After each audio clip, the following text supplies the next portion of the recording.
Queridos, vamos abrir a palavra do Senhor no Salmo 128.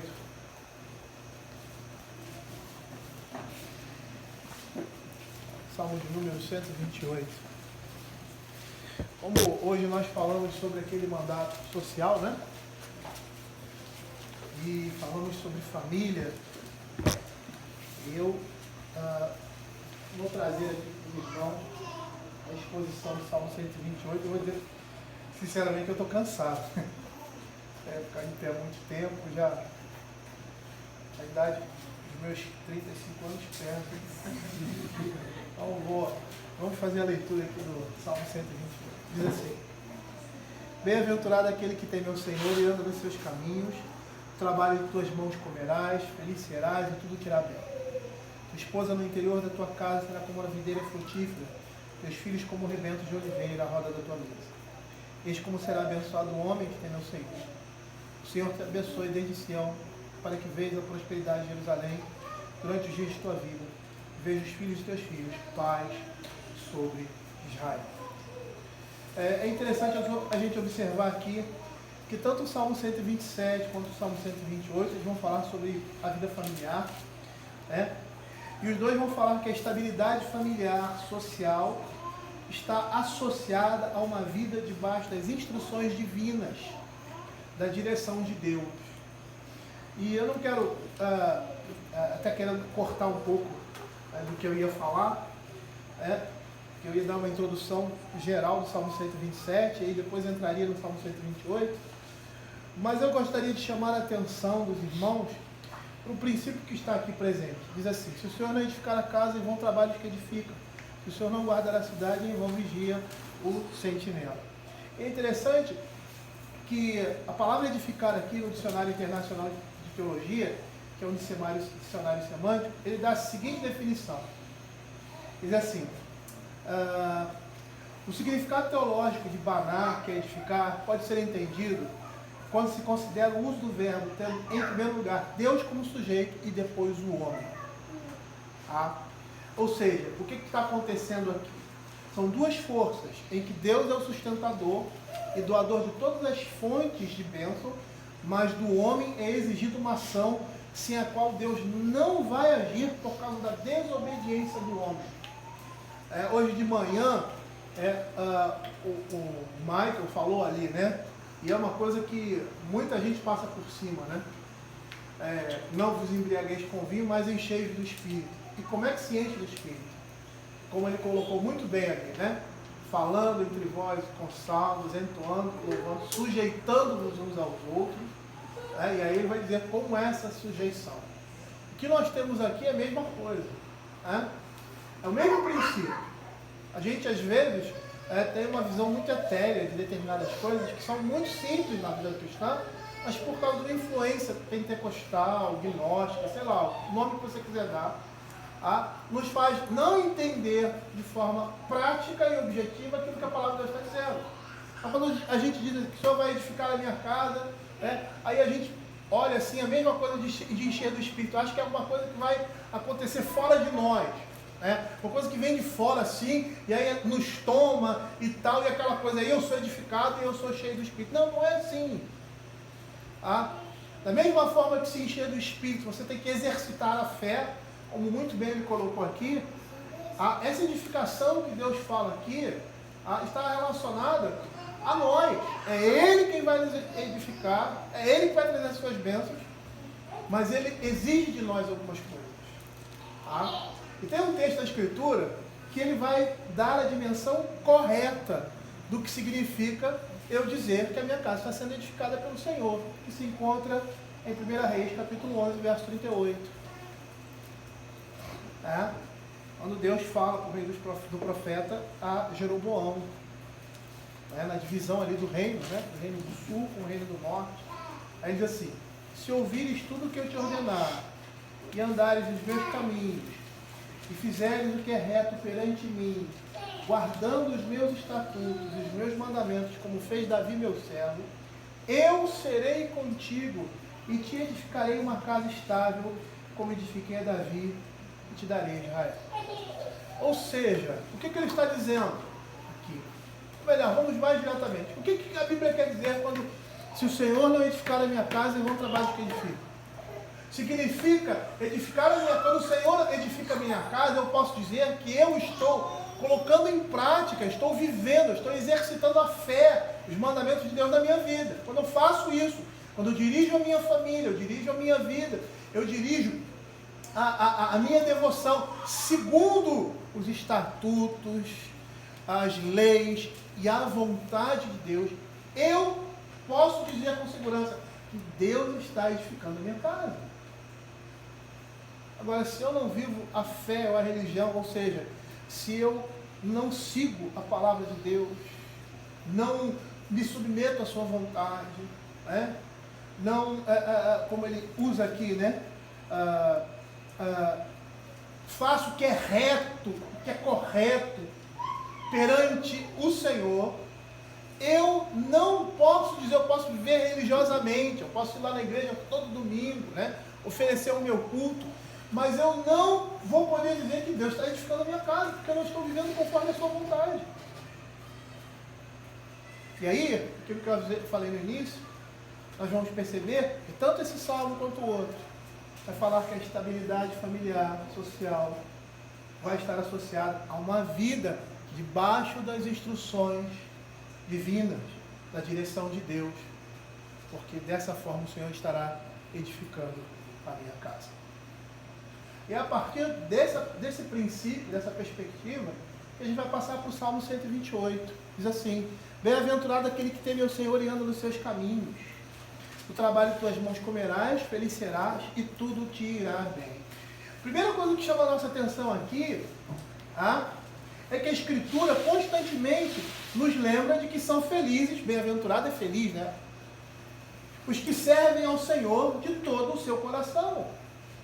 O Salmo 119, verso 1 e 2, ele diz assim: bem-aventurados irrepreensíveis, felizes, abençoados, quer dizer a mesma coisa. Bem-aventurados irrepreensíveis no seu caminho, que andam na lei do Senhor. Bem-aventurados que guardam as suas prescrições e o buscam de todo o coração. Não praticam a iniquidade e andam nos seus caminhos. Os que desejam ser participantes da bênção divina, eles devem se devotar totalmente ao Senhor, com sinceridade de coração. E esse salmo ele vai nos dizer que os que temem ao Senhor serão abençoados de forma especial. E por que nós dizemos isso? Porque a Escritura diz que os olhos do Senhor repousam sobre os justos. 1 Pedro capítulo 3, verso 12. Porque os olhos do Senhor repousam sobre os justos, e os seus ouvidos estão abertos às suas súplicas, mas o rosto do Senhor é contra aqueles que praticam males. A conclusão do apóstolo Pedro aqui é a mesma que nós estamos vendo no Salmo. O temor a Deus leva um homem a uma vida de prazeres, no Senhor, nesse mundo. Eu não sei quantos sabem, mas a palavra Éden, jardim do Éden, significa jardim dos prazeres. Essa é a significação do Éden. É um lugar de prazer, é um lugar de regozijo, é um lugar de abundante alegria. E por que são felizes os que temem ao Senhor? Porque eles vivem da forma como Deus estabeleceu. Como Deus criou o homem para ser. E é somente dessa forma que o homem pode ser o que? Próspero e feliz. Mas aí eu pergunto de novo, por que as bênçãos do Senhor estão sobre os seus servos, sobre aqueles que servem ao Senhor? E aí nós vamos entender muito bem por quê. Porque o Senhor nos agradou de dar o seu reino, como diz ali Lucas, falando da ansiosa solicitude da vida, no final do capítulo 12, se eu não me engano. Não é só por isso, mas é porque nós somos filhos, e como Pai, Deus se compadece de nós. Por isso que as bênçãos do Senhor estão sobre nós. Nós acabamos de ler isso no Salmo 103, verso 13. Como um pai se compadece dos seus filhos, assim o Senhor se compadece dos que o temem.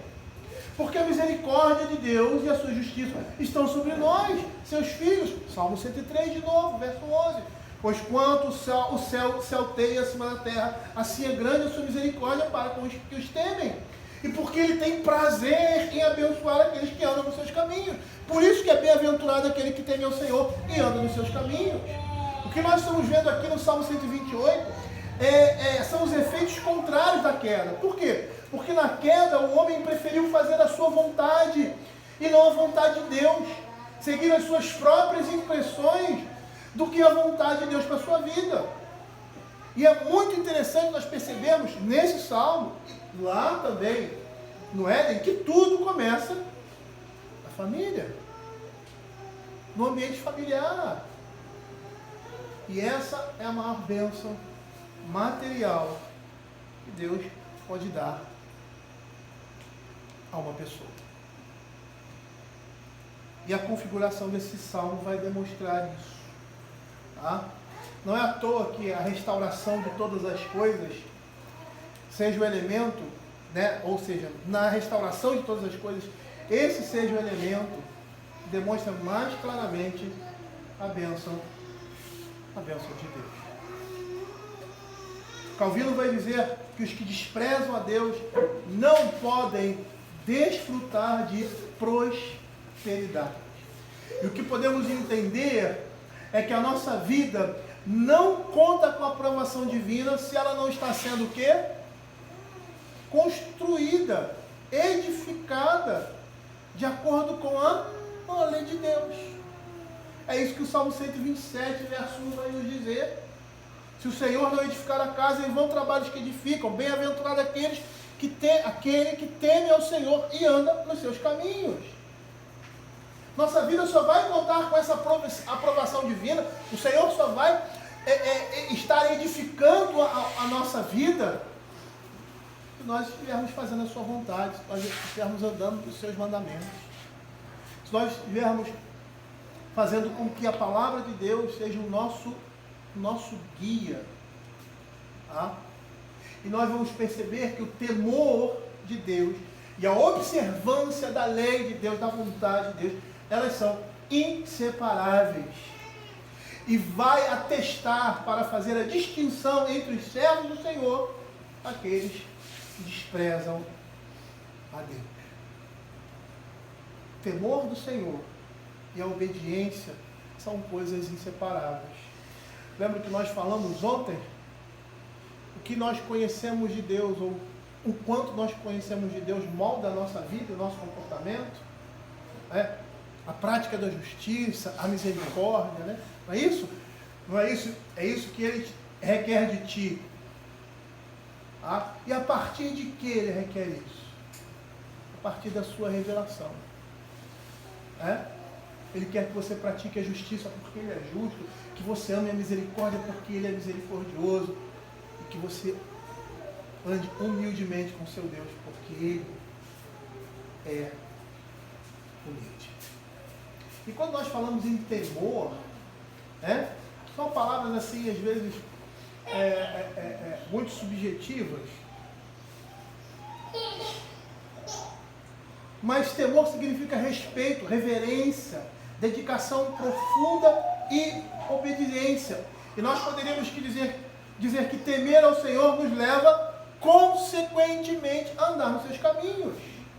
Na queda, o homem deixou de temer a Deus e caiu em pecado. E em Cristo, todas essas coisas são restauradas. E em meio à maldição da queda, porque nós vivemos isso hoje, recebemos as bênçãos de Deus. Por quê? Porque somos bem-aventurados. Porque tememos o Senhor e andamos nos seus caminhos.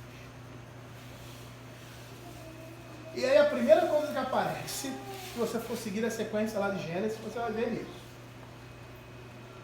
Do trabalho de tuas mãos comerás, feliz serás, e tudo te irá bem. E é interessante porque a primeira coisa que Deus faz quando o homem é criado, o que ele faz? Deus cria o homem e logo depois o que ele faz? Quem pode responder? apesar de a gente não ter esse hábito no culto, né? A pregação, né? Mas quem que pode responder? O que acontece logo depois da criação, ali na sequência do texto? Isso. O Senhor coloca o homem no jardim do Éden para o quê? Para o cultivar e guardar, para trabalhar. E olha o que é interessante aqui. O que aconteceu com a queda? A maldição sobre o trabalho. O homem foi amaldiçoado por causa do pecado na sua principal atividade.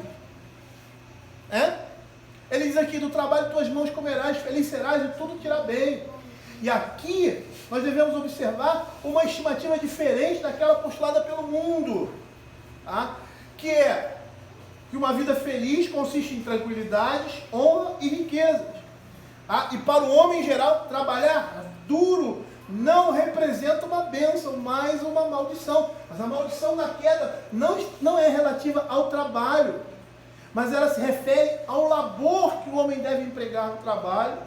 Trabalhando com afinco, ele vai receber agora em Cristo Jesus os frutos disso, porque na queda isso lhe foi tirado. Porque antes o homem trabalhava duro, e o seu trabalho, ele tinha um retorno de 100% por causa do pecado. Agora ele vai cultivar a terra. E o que ele vai receber em troca? Cardos e abrolhos. E a maldição não se refere ao labor, ao trabalho difícil, mas está relacionada ao retorno, que antes, na queda, seria certo.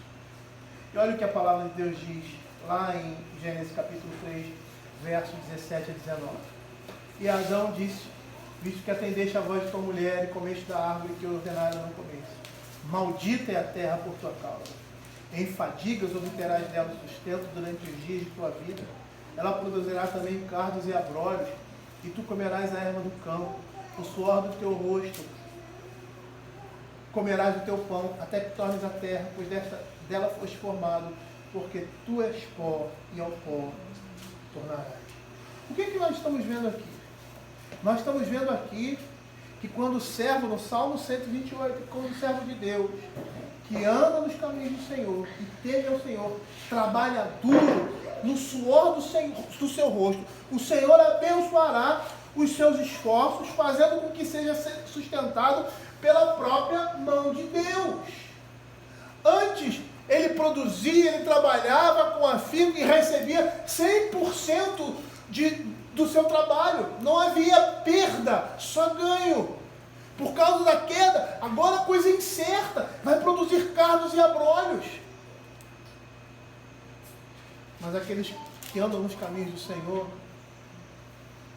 o seu sustento, o fruto do seu trabalho é garantido.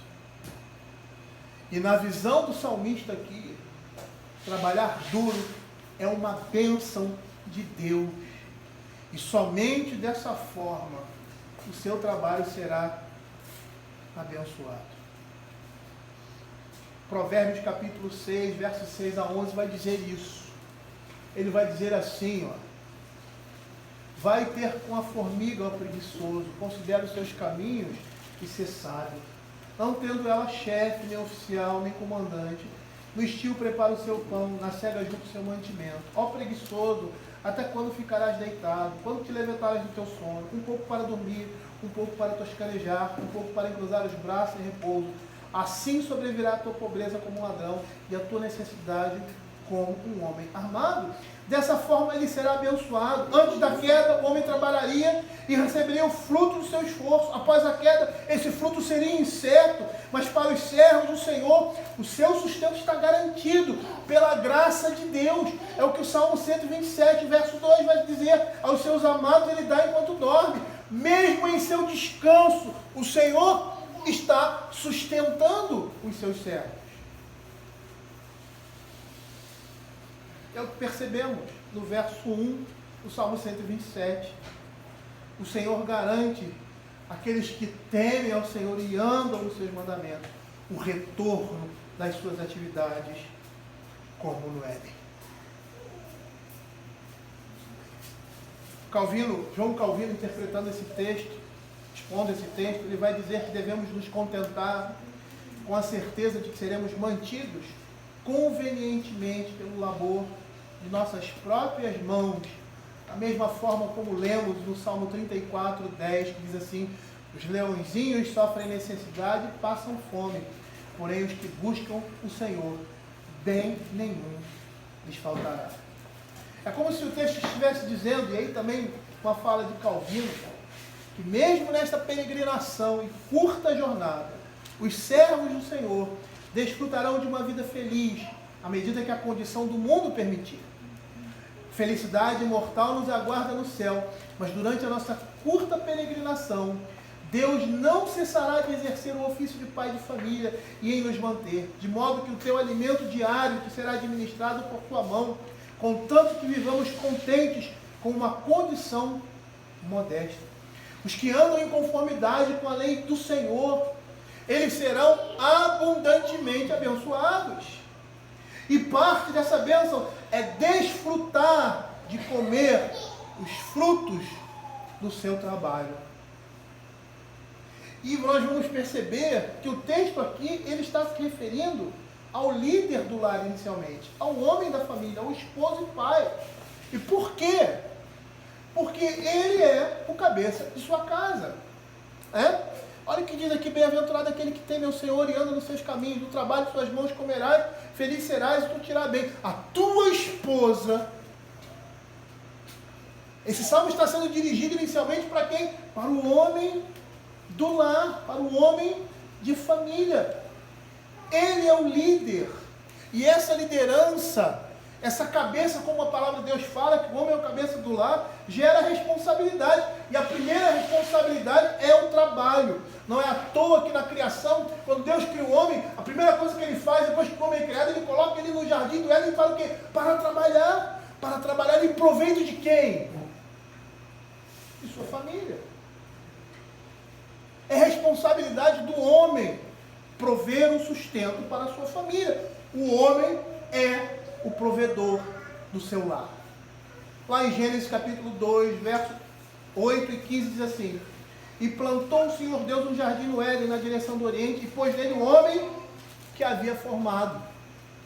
Tomou, pois, o Senhor Deus ao homem e o colocou no jardim do Éden para o cultivar e o guardar. Deus coloca sobre os homens uma responsabilidade em relação ao trabalho que é parte exclusiva do que é ser homem. Trabalhar para o sustento da família é fundamental aos homens, de um modo que não é fundamental às mulheres. E aqui abre-se um parênteses, por quê? Isso não quer dizer que as mulheres não trabalham, ou não podem trabalhar, ou nunca deveriam trabalhar.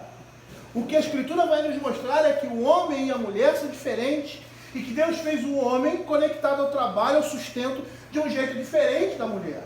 E a mulher está conectada ao lar e aos relacionamentos de um jeito diferente do homem. Olha o que diz 1 Timóteo capítulo 2,15.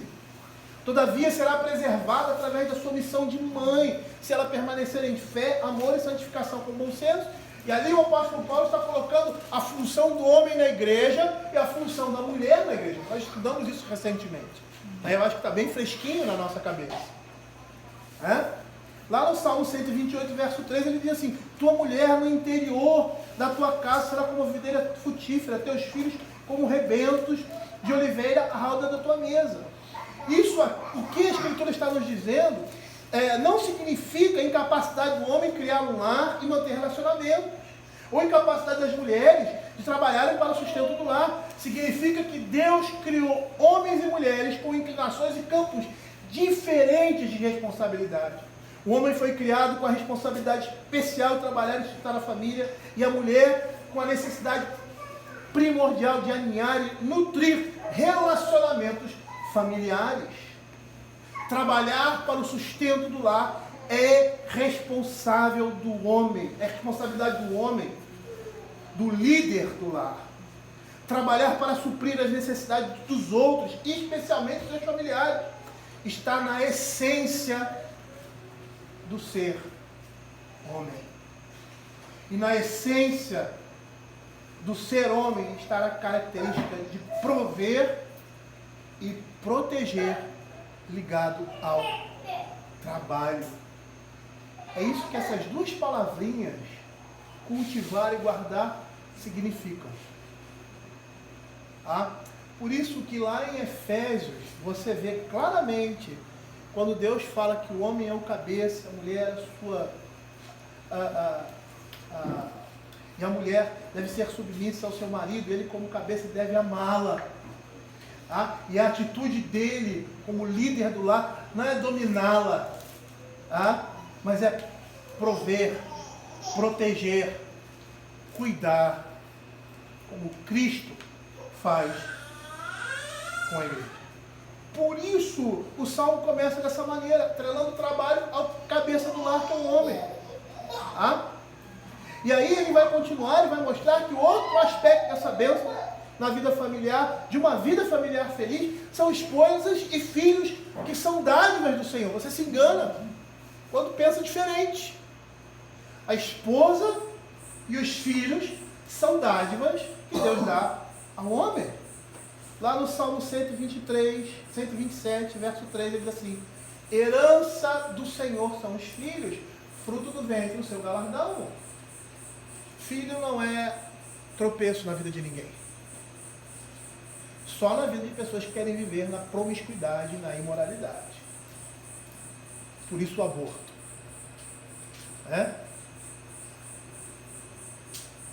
Filho é bênção. A palavra de Deus diz que filho é um prêmio, herança, galardão é prêmio.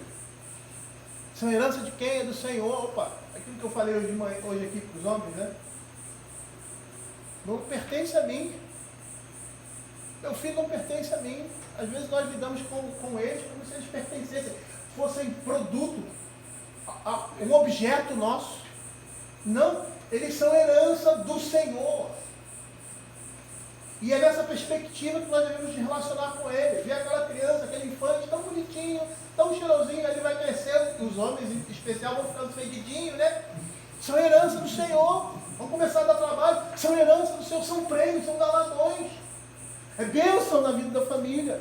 Por isso o Salmo 127 diz: tenha muitos filhos. Porque se você fosse comparar filho a moeda, quanto mais moeda você tem, mais rico você é. Não é isso? Quanto mais filho você tem, mais bênçãos você tem. E por quê? Porque você é um homem que anda nos caminhos do Senhor e teme ao Senhor. E a sua posteridade, a sua descendência será abençoada. Porque você é um homem que teme ao Senhor e anda nos seus caminhos. E é isso que você vai transmitir aos seus filhos. Eu digo que é muito fácil você transmitir bons princípios, a vida cristã na vida dos nossos filhos. E por outro lado é muito difícil. Como assim, pastor? Isso não é uma negação? Dois opostos? Como é que é? Porque se você é um homem crente, você é um homem que teme ao Senhor, que ama o Senhor, apesar das suas falhas, os seus filhos vão aprender isso, vão viver isso. Por outro lado é difícil, porque nós olhamos como nós somos pecadores, como somos falhos, como somos imperfeitos, mas nós contamos com a graça de Deus. Não somente na nossa vida, como na vida dos nossos filhos. Mas não são só os filhos que são um presente e um galardão de Deus. As suas esposas também. Elas são bênçãos na vida dos seus maridos. Olha o que Provérbios 19:14 vai dizer.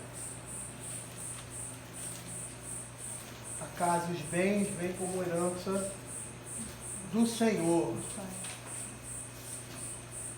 como herança dos pais, mas do Senhor a esposa prudente.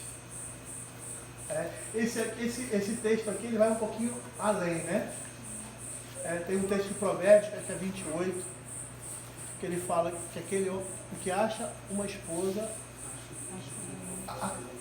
Isso, alcançou a boa vontade. Benevolência é uma palavra que composta, né, de bene, bônus, do latim, né, e o luptas, eu acho, do latim também, tá? Que significa boa vontade. Benevolência, né? Volens em latim, olentia no latim, é vontade. Boa vontade. O homem que encontrou uma esposa alcançou a boa vontade de Deus. É bênção. Tá? É bênção. Vem nas mãos do Senhor. E é por isso que no verso 3 ele vai falar sobre isso. Tua esposa no interior da tua casa será como uma videira frutífera, teus filhos como rebentos de oliveira. E aqui nós vemos a esposa sendo retratada como aquela que está envolvida com o lar. No interior da casa aí poderia ser traduzido como no coração da casa. E no livro de Provérbios ele vai contrastar com aquilo que se diz da mulher adúltera, da esposa insensata, da esposa promíscua, que é apaixonada e inquieta e cujos pés não param em casa. A esposa prudente é aquela que está envolvida com a lida do lar, como auxiliadora do seu marido, como a palavra de Deus diz. Cuida da sua casa, dos seus interesses, como a mulher de Provérbios 31. Uma vez eu vi na revista da Cultura Cristã, né? Eu fui dar uma aula de escola dominical numa igreja, eu estava sem igreja aqui. E aí o cara pegou a revista Provérbios 31 e o argumento dele é que aquela mulher era uma mulher que trabalhava fora de casa.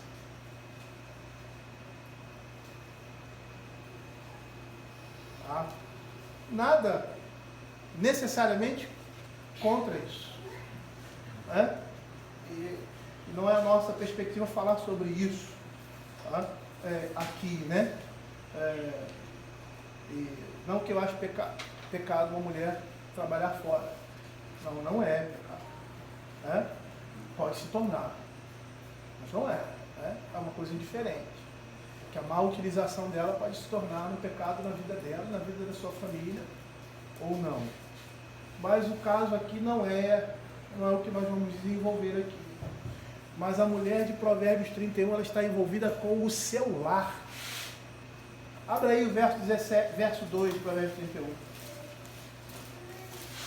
A ideia aqui é de uma mulher que é esposa de um homem, um juiz provavelmente, uma pessoa rica, uma pessoa importante e uma pessoa de grande envergadura naquela sociedade.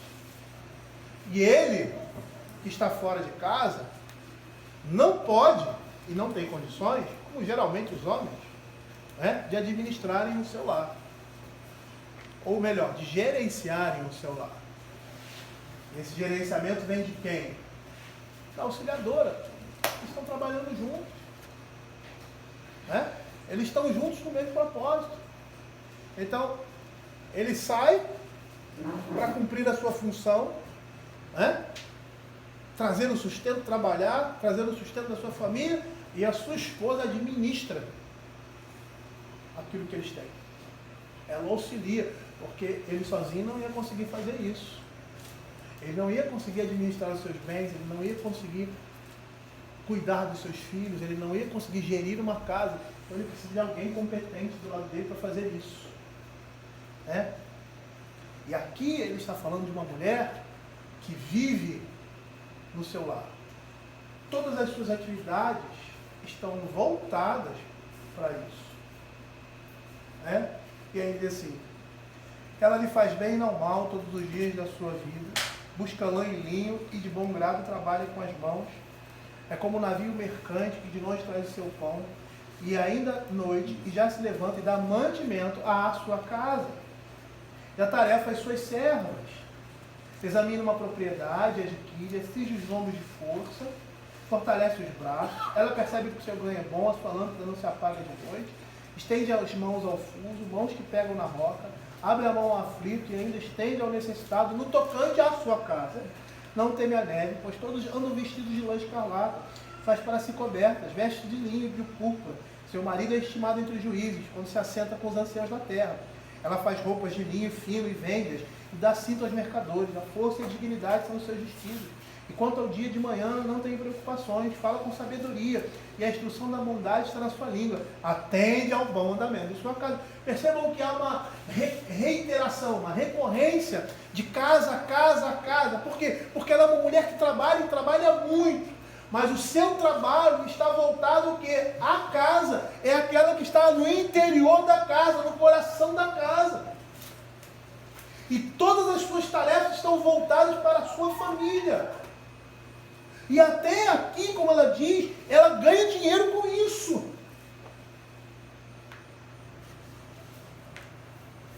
E aí ele diz assim, e não come o pão da preguiça.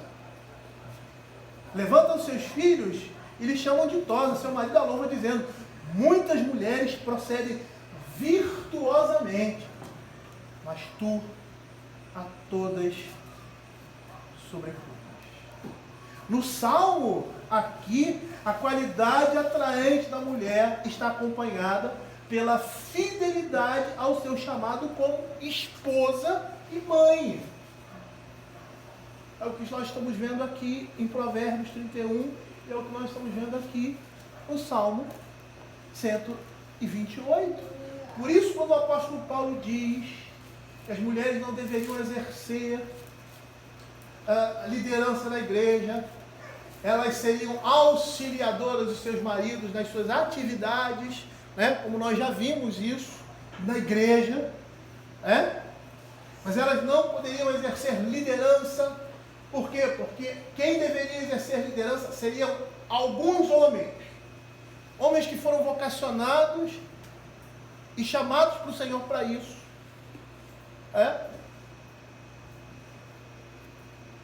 E é por isso que ele fala, todavia será preservada a sua missão de mãe. Missão de mãe aqui não é só gerar filhos, mas a ideia de gerar filhos e criar filhos. Se ela permanecer em fé, amor e santificação com bom senso. Há a necessidade de nós falarmos de novo sobre isso. Eu acho que isso está bem marcado na nossa mente. Porque pregamos isso recentemente. Então a mulher, no âmbito da sua atuação, deve estar envolvida com o seu lar, em função da sua família, como a mulher de Provérbios, capítulo 31. E não é isso que o apóstolo Paulo diz ali para Tito, quando ele começa a dar várias instruções para as diferentes classes de pessoas na igreja, e lá no capítulo 2, verso 3 e 5, ele diz assim, quanto às mulheres idosas, semelhantemente que sejam sérias em seu proceder, não caluniadoras, não escravizadas a muito vinho, sejam mestras do bem, a fim de instruírem as jovens recém-casadas, a amarem ao marido e a seus filhos, a serem sensatas, honestas, boas donas de casas, bondosas, sujeitas ao marido, para que a palavra de Deus não seja difamada. É aquela que mantém a casa e cuida dos afazeres do lar, que trabalha em casa e que as suas atividades estão voltadas diretamente para a sua família, sendo auxiliar e suporte de quem? Do seu marido. E aí, como nós percebemos nesse salmo, o papel da esposa é direcionado à concepção, formação e criação de filhos, ou seja, ao lar. E eu gostaria de dizer uma coisa. As mulheres não devem olhar para o mundo e ansiar por aquilo que o mundo está dizendo. O mundo diz às mulheres que a dedicação aos filhos, ao marido, à casa, é coisa de menor dignidade. A palavra de Deus vai dizer que a tarefa mais gloriosa de uma mulher é ser mãe e esposa. O mundo diz que uma mulher se realiza fora do casamento por meio de uma carreira profissional. Não foi assim que Deus estabeleceu. A mulher ela se realiza completamente quando vive de forma cristã, como solteira, ou como uma mulher casada. E como mulher casada, ela tem responsabilidades com o seu lar. Da mesma forma que o homem, não é só mais eu, mas nós. E nessa tarefa, os dois estão construindo uma família para a honra e glória do Senhor. Quando você se junta à sua esposa, você se junta porque você gosta dela, porque você acha ela bonita, porque você se apaixonou por ela, porque você a ama, porque você sente a necessidade de se alinhar, ou seja, de casar. O homem tem essa necessidade, o homem e a mulher. Isso não quer dizer que todos os homens e todas as mulheres vão se casar, não. É? Mas a gente sabe que o ordinário é isso. Ah? O ordinário é isso. E nessa perspectiva, você vai ver que tanto o homem quanto a mulher, eles só vão se realizar completamente no relacionamento matrimonial. No relacionamento entre ele e sua esposa, gerando filhos. É? E quando nós formamos uma família, o que deve estar na nossa mente é que nós estamos formando o quê? Uma família? Sim, mas estamos gerando filhos para Deus. Quando nos unimos com as nossas esposas e queremos ter uma geração, queremos ter filhos, eu tive 4, queria ter mais 2. O nosso entendimento é: eu estou contribuindo para o reino de Deus. E esse é o propósito da família. Quando Deus cria a família, Ele está querendo criar o quê? O seu povo. Adoradores de Javé, adoradores do seu nome. Ele estava querendo, por meio de Adão e Eva, criar uma prole. E essa prole seriam também chamados filhos de Deus. E esse é o propósito da família.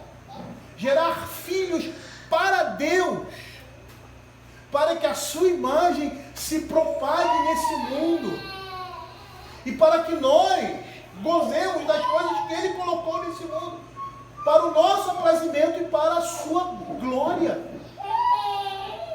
Quando nós não entendemos que a família cumpre um papel divino na sociedade, que é a manifestação da imagem, da glória, do poder e da misericórdia de Deus,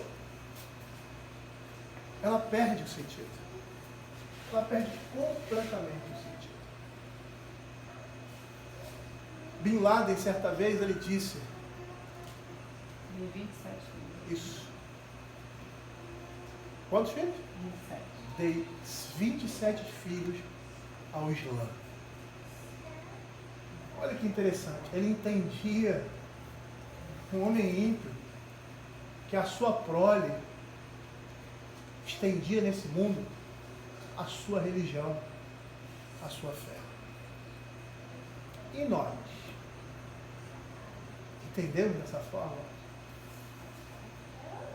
Será que a nossa briga é para ter muitos filhos? Porque quanto mais filhos nós tivermos, mais a imagem de Deus será propagada nesse mundo. Lembra por que Sodoma foi destruída? Porque não tinha nem 10 justos lá.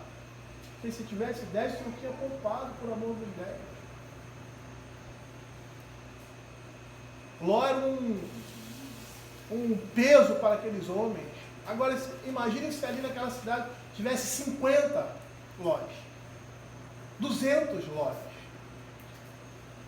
Será que aquela cidade seria sinônimo hoje de depravação moral? Nós somos o sal do mundo. Eu vejo muita gente dizendo assim: como está difícil criar filho. E muitos crentes dizem: eu não vou ter filho nesse mundo. Que mundo difícil. Comemos uma comida gostosa, né? O tempero estava excelente. Nem mais, nem menos. Agora imagine se essa comida não tivesse temperado. Ninguém ia querer comer. Quanto pior o mundo está, é mais um motivo para termos filhos. O que aconteceu no Egito? Quanto mais opressão, E o texto da Escritura diz, quanto mais opressão, mais o Senhor os multiplicava e os abençoava. O crescimento no cativeiro, debaixo da opressão, era a bênção. Porque filhos da aliança estavam sendo gerados. E essa é a vontade de Deus. Ela foi criada, a mulher foi criada com esse propósito. Olha o que diz Gênesis capítulo 2, versos 18 a 23. Disse mais o Senhor Deus, não é bom que o homem esteja só, far-lhe uma auxiliadora que lhe seja idônea. Chamar-se-á varoa, porque do varão foi tomado. Olha o que 1 Coríntios capítulo 11, verso 7 vai dizer. Porque na verdade o homem não deve cobrir a cabeça, por ele ser a imagem e a glória de Deus. As pessoas iam olhar para o homem, ia ver a imagem de Deus e a glória de Deus. Olha que coisa linda, olha que coisa bela, olha que coisa maravilhosa. Não é um macaco que se desenvolveu, é a imagem de Deus, é o homem. O homem é chamado de coroa da criação. E aí, nessa mesma hora ele diz, mas a mulher é glória do homem. E quando ele diz isso, ele está dizendo, a mulher é motivo de orgulho, é motivo de honra, é motivo de alegria na vida de um homem. Ela é a glória do homem, ou seja, uma esposa prudente é motivo de orgulho para um homem que pela sua dignidade para o homem pela sua dignidade e singularidade, ou seja, dignidade e singularidade da mulher, de quem ela é, do que a Bíblia diz a respeito dela, do que a Escritura fala, do retrato que a Escritura traça com relação à mulher. A mulher é colocada num lugar de honra na Escritura.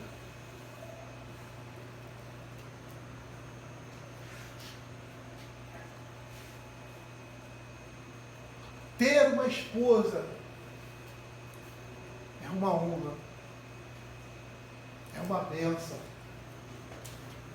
da parte de Deus, é glória,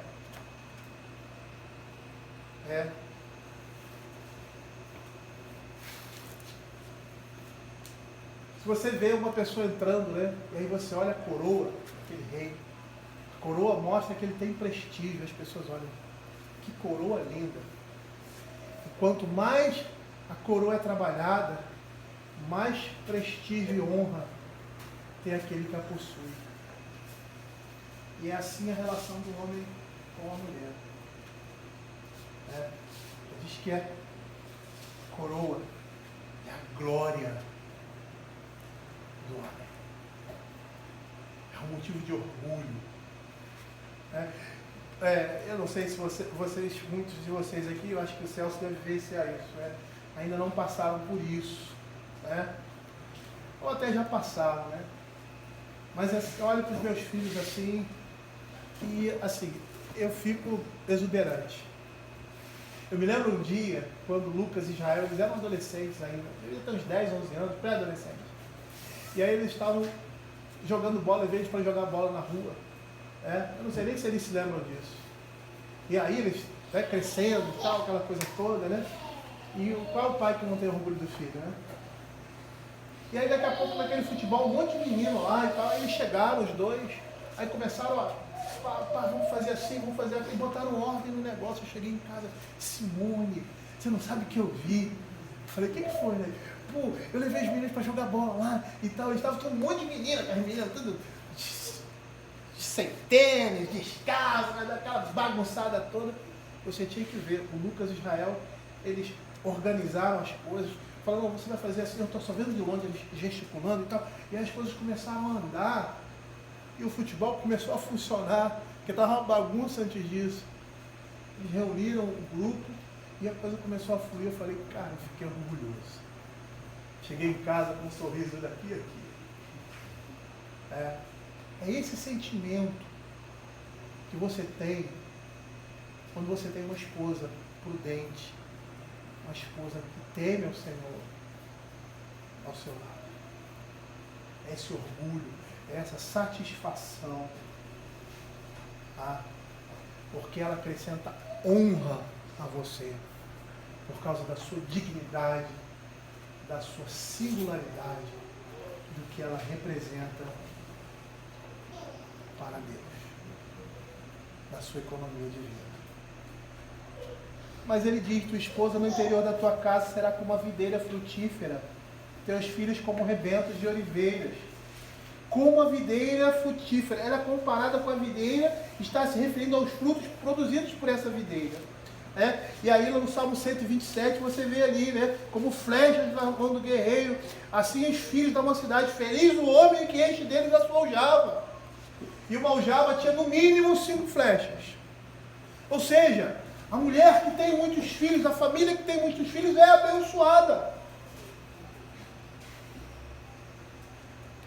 E os filhos, nessa perspectiva, estão completando essa bem-aventurança doméstica. Eles vêm como um fruto lícito do casamento, assim como aparece nos cachos da videira. E a Spurgeon ele faz um comentário interessante, ele diz assim: não devemos considerar os filhos como uma carga, mas como uma bênção. As boas esposas são também frutíferas em bondade, economia, auxílio e afeto. São a cereja do bolo. E aí ele diz que se as esposas não gerarem filhos, não são de maneira alguma estéreis, se nos produzem o vinho e os cachos da consolação. Verdadeiramente abençoado é o homem cuja esposa é frutífera em boas obras que são adequadas à sua posição de proximidade e carinho. E a esposa está dizendo: se por um acaso, por uma situação, uma mulher dessa é estéril, porque Deus assim a constituiu, elas são frutíferas ainda, porque são o quê? São produtoras de boas obras, de bons frutos. E aí ele diz: filhos, como rebentos das oliveiras, à roda da sua mesa. Nós podemos dizer que o salmista aqui está repetindo a ideia contida lá no Salmo 127, do verso 3 a 5. Herança do Senhor são os filhos, o fruto do ventre do seu galardão, como flecha nas mãos do guerreiro, assim o filho da sua mocidade. Feliz o homem que enche deles a sua aljava, não será envergonhado quando pleitear com os inimigos da porta. É a mesma figura lá do Salmo 144, 12, que diz assim: que nossos filhos sejam na sua mocidade como plantas viçosas, e nossas filhas como pedras angulares, lavradas como colunas de palácios. Filhos nutridos em um ambiente de segurança, onde poderão crescer e se desenvolver, e a graça e a beleza das filhas comparadas a colunas lavradas.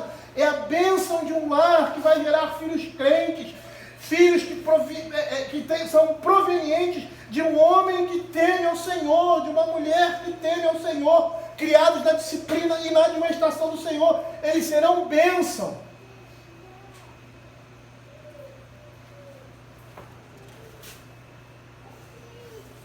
E é por isso que nós temos ali, em Efésios, em 1 Timóteo e em Tito, a menção aos filhos. Quando Efésios capítulo 6, verso 4, diz assim: e vós, pais, não provoqueis nossos filhos a ira, mas criais na disciplina e na demonstração do Senhor. E esse é o propósito, criar filhos assim, para que sejam como plantas de solo, para que também produzam muitos frutos. E lá em 1 Timóteo capítulo 3, verso 4, Tito 6, que vai se falar sobre o governo do lar, ele vai dizer assim: que governe bem a própria casa, criando os filhos sob disciplina, com todo respeito. E lá em Tito capítulo 1, verso 6, repetindo esse princípio: alguém que seja irrepreensível, marido de uma só mulher, que tenha filhos crentes, que não são acusados de solução, nem são insubordinados. E essa palavra final aqui, ela está relacionada à integridade dos filhos, quando estão andando, quando uma família está andando nos caminhos do Senhor. É muito difícil. Não estou dizendo que é impossível, mas é muito difícil. Uma família que, apesar das suas imperfeições, é fiel ao Senhor, ter filhos que se desviem do caminho do Senhor. Quando acontece isso, é uma falha nossa, não da palavra de Deus. Tá? Porque se nós seguimos os estatutos e os mandamentos do Senhor, e se o Senhor nos abençoa nisso, necessariamente nossos filhos vão seguir os nossos passos. Quando nós estamos vendo, eu posso falar isso com autoridade, que apesar dos meus filhos hoje estarem na igreja, os 4, serem pessoas crentes, eu sei muito bem as falhas que eu tive com eles. E eu sei muito bem se um deles se desviasse, eu sei que era a responsabilidade deles, mas com certeza, se eu fosse voltar atrás, eu iria perceber aonde eu falhei. E é por isso que a gente tem que contar com a graça e misericórdia de Deus. Lembra que eu falei hoje aqui? Daquela fala de Obic, trazendo os filhos ao Evangelho da Aliança, trazendo o Evangelho aos filhos da Aliança, que nós devemos trabalhar como se a salvação deles dependesse de nós, mas entendendo que não depende. Ou seja, ele está dizendo assim, faça todo o esforço, use todos os instrumentos que você tem à mão, para que os seus filhos conheçam a Cristo, mas sabendo que isso não depende de você, é fruto da graça de Deus, mas que eles chamam você para ser instrumento dele na vida dos seus filhos. Olha o que Calvino vai dizer a respeito disso, quando ele faz esse comentário sobre a vida cristã nas institutas, acho que é no capítulo 4, que fala sobre vida cristã. Ele diz assim: se a felicidade terrena descrita nesse salmo nem sempre é a porção dos piedosos, e às vezes sucede que sua esposa é uma mulher rabugenta, orgulhosa, ou de moral depravada, ou que seus filhos sejam dissolutos e ociosos, que trazem desgraça à casa de seus pais. Saiba que o serem privados da bênção divina se deve ao fato de que eles a rejeitaram por seu próprio erro. E com certeza, se cada um considerar devidamente seus próprios erros, reconhecerá que os benefícios terrenos lhe foram retirados com justiça. Essa é a nossa realidade. Tá? Se nós não dependermos exclusivamente da graça de Deus, nós estamos perdidos. E é isso que esse salmo vai dizer. E é isso que o salmo anterior vai dizer. Nós vamos pegar os instrumentos divinos, aquilo que ele nos dá, a instrução, a disciplina, e vamos aplicar. E é a sabedoria de Deus, mas os frutos disso não vêm por causa do nosso trabalho. Vem pela graça de Deus na nossa vida, utilizando esses instrumentos. E Calvino diz assim, outra razão também de nem sempre desfrutarmos de todos os benefícios divinos é que não devemos nos apegar demais a esse mundo por causa das bênçãos e sufocarmos a nossa esperança futura, ficando demais apegados ao que é transitório. Essa menção aqui é a menção às institutas. Tá? Ele vai dizer isso nas institutas, quando vai falar sobre vida cristã. Que a abundância, a prosperidade, muitas vezes na nossa vida, nos leva a tirar os olhos do Senhor e a colocar os olhos nessas coisas. E é por isso que todo crente precisa de uma certa disciplina, seja maior, em maior grau ou menor, mas todos nós, porque se formos deixados em plena tranquilidade nesse mundo, em plena prosperidade, nós vamos nos esquecer do Senhor e vamos voltar as costas para Ele. É o que diz lá a palavra de Deus em Deuteronômio capítulo 8. Quando vocês entrarem na terra, lembrem que vocês foram conduzidos no deserto. Lembrem que vocês foram sustentados pelo maná, vocês não fizeram nada. Lembrem que as águas que derramaram foram pelo poder de Deus, porque quando vocês entrarem aqui na terra, que vocês tiverem a terra produzindo, as coisas sendo consequência do trabalho de vocês, vocês não pensem que isso vem da mão de vocês, porque isso vem da mão do Senhor, e se esqueçam do Senhor.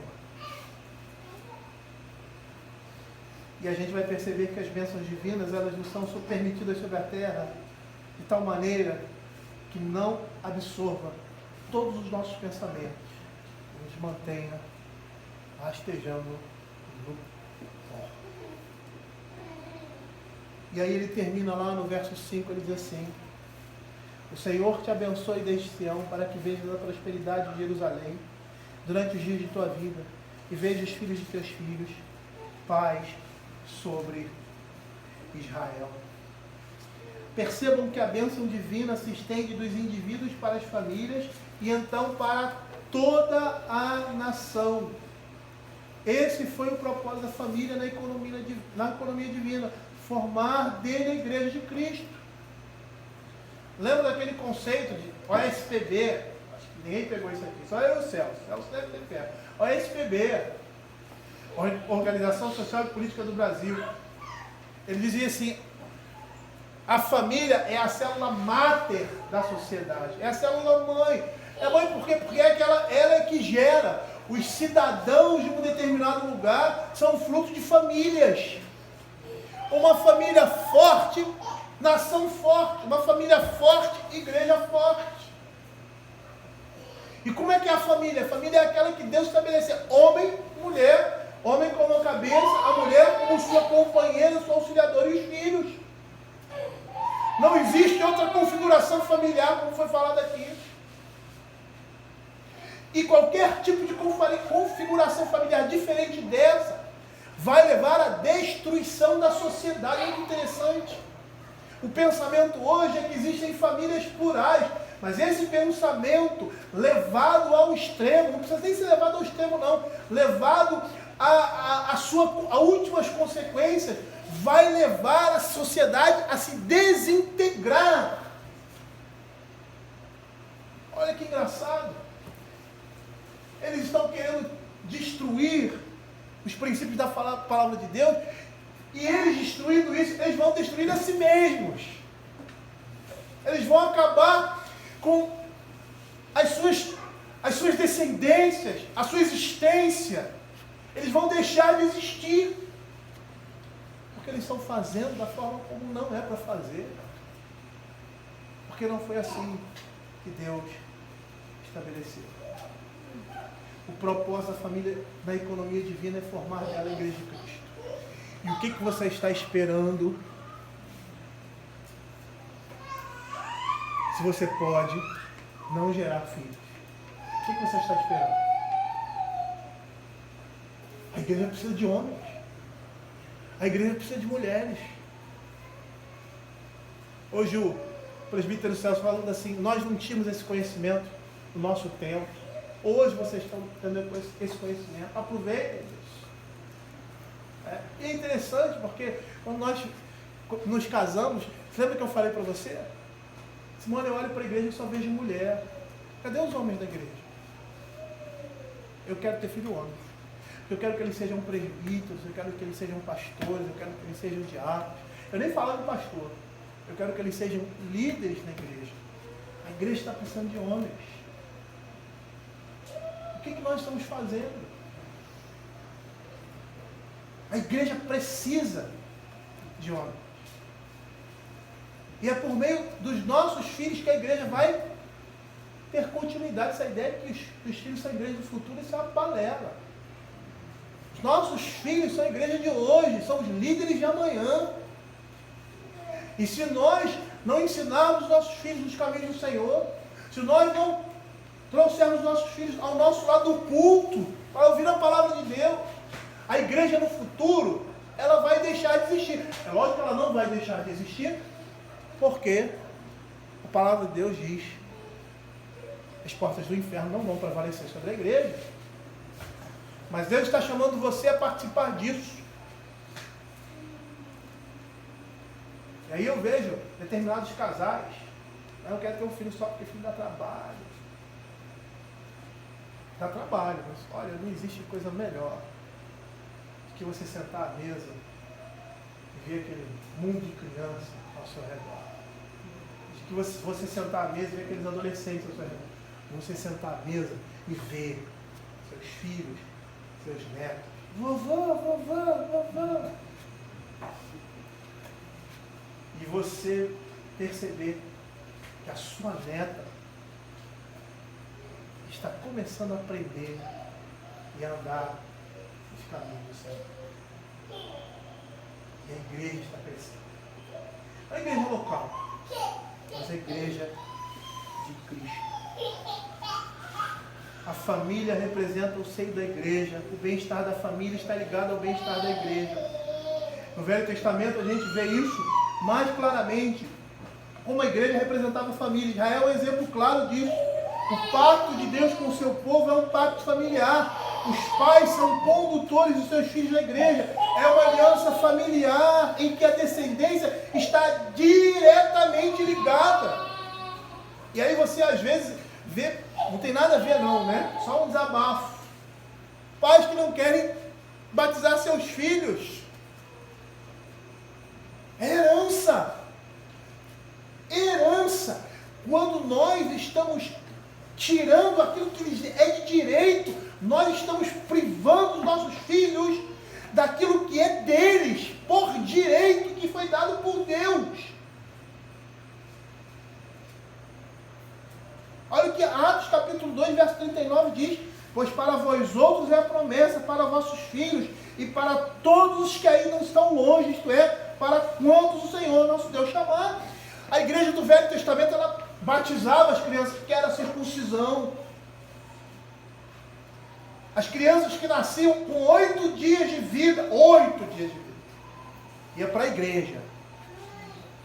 Ia para a igreja, 8 dias de vida. E não é só ir para a igreja, ia fazer parte de um cerimonial, onde a carne do seu prepúcio seria cortada. E naquele momento ali você estava dando uma herança, um presente que é de direito. É a mesma coisa, eu não sei se vocês tiveram esse prazer, mas o meu prazer foi inenarrável. Pegar lá o documento da maternidade e eu estava desesperado. Simone, cadê? Aí, calma, a criança nasceu hoje. Todos eles foram assim. E chegar lá no cartório e botar assim, ó: Lucas, Davi, Israel, Júlia, Gaspar, Quaresma. Quaresma. É engraçado, né? Porque o Quaresma vem da minha família. Simone é Gaspar Vilela. Mas hoje, ninguém reconhece na Simone um outro nome e, consequente, nossos filhos que não Quaresma. Quaresma é do meu pai. Há um tempo atrás, Quaresma, Osael. Celso conheceu. O seu Zé filho do seu Osael. Hoje, Quaresma é filho da Simone, a esposa do Orébio.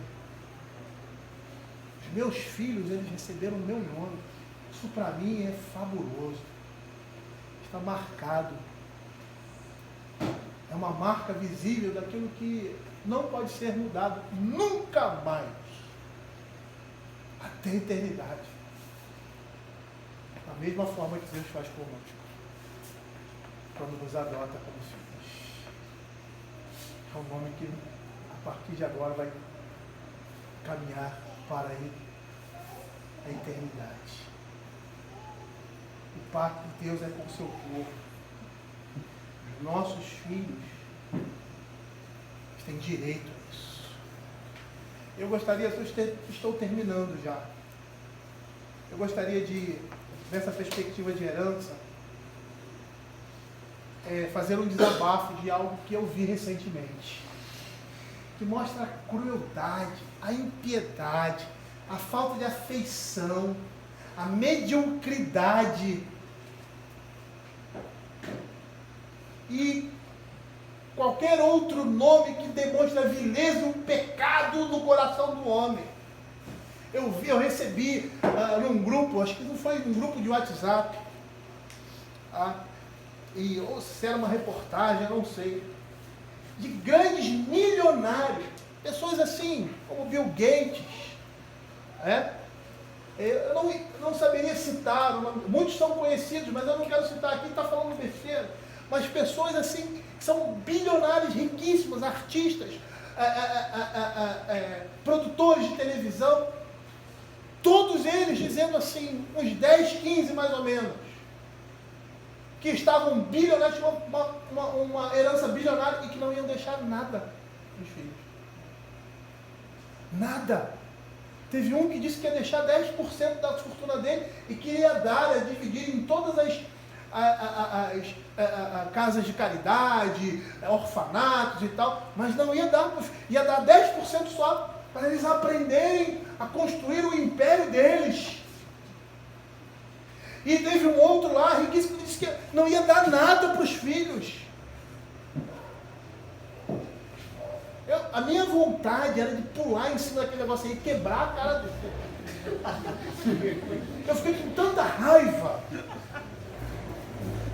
Aí eu fiquei pensando assim, o raio do homem não ensina o filho a trabalhar, não ensina o filho a dar valor a essas coisas, e agora tira dele o que é de direito por causa da sua incompetência.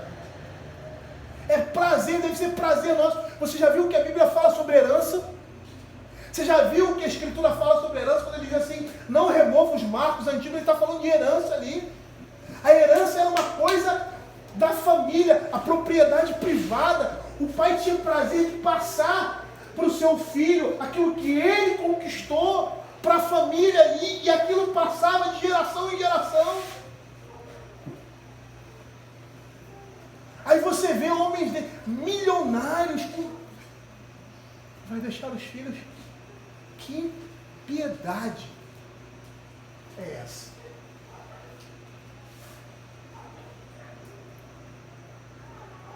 Não ter prazer de fazer com que seus filhos participem do fruto do seu trabalho.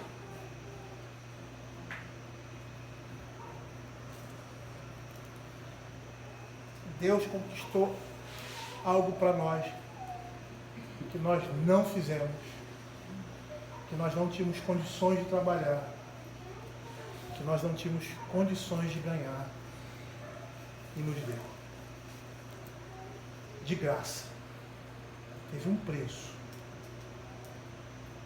E ele pagou esse preço. Mas ele nos deu graciosamente essas coisas.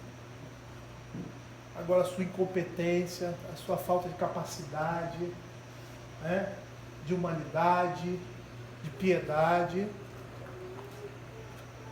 lança sobre os seus filhos aquilo que você não foi, e que você não o ensinou a valorizar. A incompetência não é deles, é sua. A incapacidade não é deles, a falta de disposição não é deles, é sua.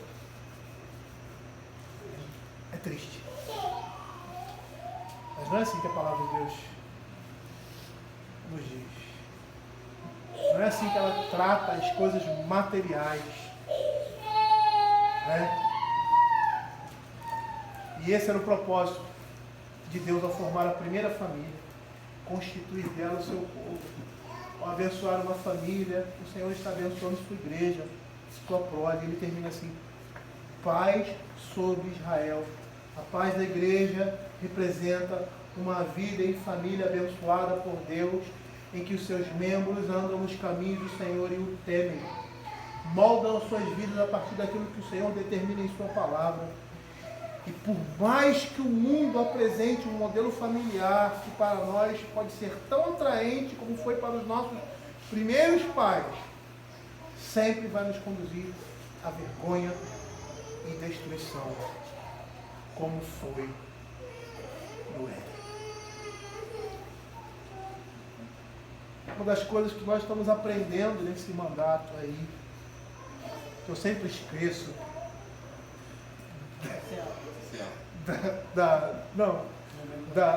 sempre quando eu vou citar, não agora, né? Mas antes eu citava, eu sempre esquecia, né? Porque são 3, né? Eu sempre ficava, opa. Mas uma das coisas que a gente vai aprender, como ele já falou aqui, né? Que é a maneira como Deus estabeleceu. E nós somos chamados a viver dessa forma. Não há escolha da nossa parte. Escolha no sentido de, né, eu não vou fazer isso e vão me dar bem. Você pode escolher sim. Né? E muitos têm escolhido, infelizmente, até dentro da igreja, um caminho diferente desse. Mas o final sempre será o mesmo. Quando nós não estamos andando no caminho do Senhor. Quando não é porque falhamos ou porque somos imperfeitos, é porque a nossa caminhada não é essa. Porque nós somos imperfeitos e quando estamos caminhando nos caminhos do Senhor, muitas vezes nós tropeçamos, mas levantamos e continuamos. Ou se desviamos da rota, percebemos que precisamos voltar àquela rota. Mas aqueles que andam numa linha paralela, que nunca, e duas linhas paralelas nunca se encontram, por mais próximas que estejam, eles vão dar em outro caminho. O final vai ser diferente daquele que Deus estabeleceu. Que é bom e agradável a Ele, principalmente a nós. Vamos orar. Senhor, queremos te agradecer pela tua palavra, pedir ao Senhor a tua misericórdia na nossa vida.